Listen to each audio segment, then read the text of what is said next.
Now, if you could get into a time machine and travel back to 1969, you'd see something spectacular. What you're looking at isn't some random desert. It's one of the most powerful waterfalls, completely dry. In the summer and fall of 1969, the American side of Niagara Falls stayed without water. It lasted 6 months. Researchers wanted to study the rock face of the falls. They were afraid it was going to become too unstable because of erosion. Erosion is the process when natural forces, such as water and wind, wear away earthen materials. For example, if you see glacial ice become muddy, it means erosion is happening. 3 waterfalls that cross the international border between Canada and the United States together make something we know as the magnificent Niagara Falls. The 3 waterfalls are the Horseshoe Falls, the American Falls, and the Bridal Veil Falls, in order from largest to smallest. The American Falls are fully on the American side, while the Horseshoe Falls are primarily on the Canadian side, divided by Goat Island. The Bridal Veil Falls, the smallest of them all, are on the American side but separated from the others by Luna Island. Don't America and Canada have a cool natural border? Many didn't believe we could actually go against wild nature and stop such insane amounts of water from flowing. But we did it. It took a 600-foot dam across the enormous Niagara River to really shut down these astonishing falls. This means they had to divert 60,000 gallons of water every second so that the remaining flow traveled over the biggest Horseshoe Falls. Yup, the ones that are completely on the Canadian side of the border.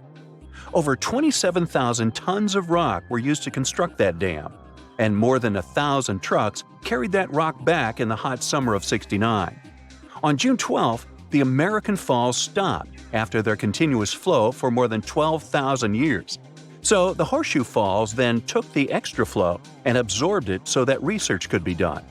But the locals were still worried. They knew it wasn't possible to control such amounts of water.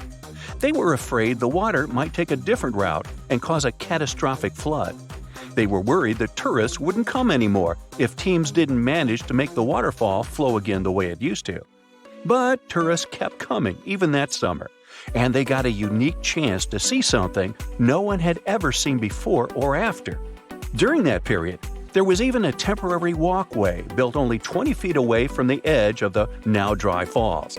It helped workers to clean the bottom of what used to be a river, so tourists could go there and explore the wild landscape of the falls that was usually under the water, hostile and not accessible to visitors at all.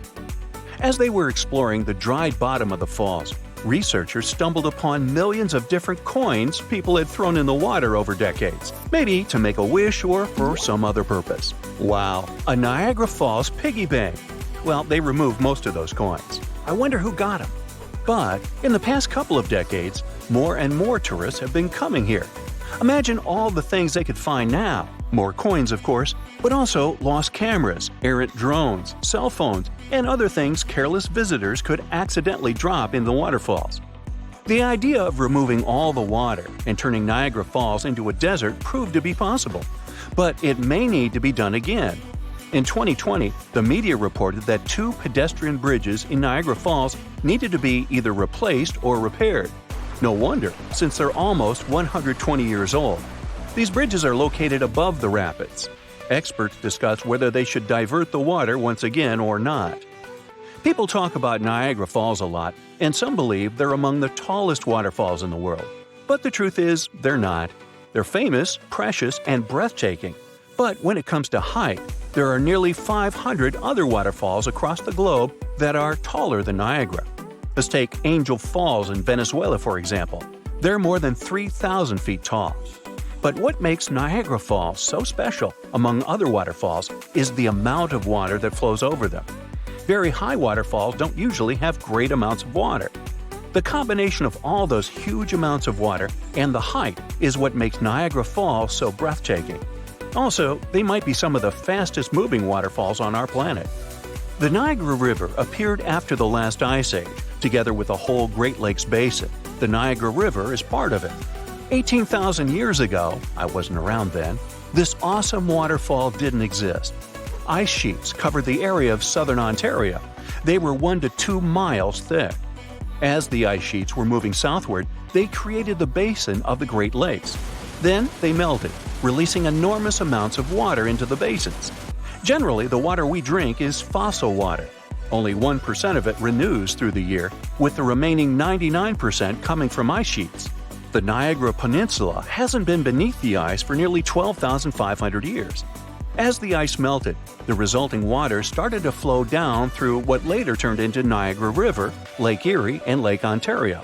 It took a lot of time, but the water eventually eroded cliffs and formed these spectacular falls. Now, you might have noticed that the Niagara River is amazingly green. This specific color tells us how powerful the water is when it comes to erosion. Every minute, Niagara Falls spews over 60 tons of dissolved minerals. All that, together with dissolved salt and finely ground rock, makes the color so magnificent. People who live in the United States and Canada, or more precisely, over 1 million people who have access to the area, use the waters of Niagara River for different purposes. For example, fishing, getting drinking water, doing recreational activities, including swimming, boating, and birdwatching, producing hydroelectric power, and so much more. Now, the first hydroelectric generating station in the world was built at the end of the 19th century, and it was right next to the falls. Pretty soon it started paying off because people were getting electricity from it. But this electricity could travel only 300 feet, so something needed to be improved there. Nikola Tesla was the one who took up the challenge and made the necessary changes. He discovered that electricity could travel long distances if an alternating current was used.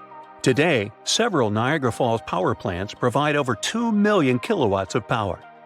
Okay, I'll tell you another interesting thing. 1969 wasn't the only time when Niagara Falls stopped. Back in 1848, the water didn't flow over the falls for up to 40 hours. Now, the falls were already very popular among tourists and a useful source of energy for local people, so no wonder they freaked out.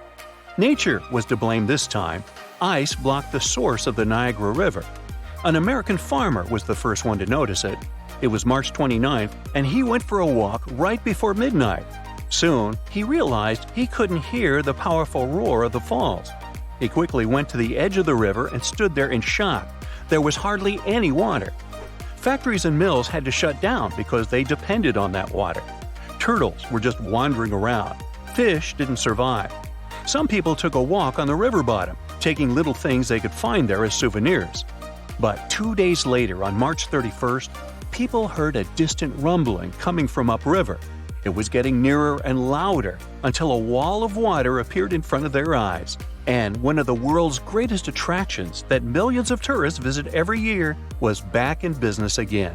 Magnificent and, in the end, invincible. As it should be. That's it for today. So hey, if you pacified your curiosity, then give the video a like and share it with your friends. Or if you want more, just click on these videos and stay on the bright side.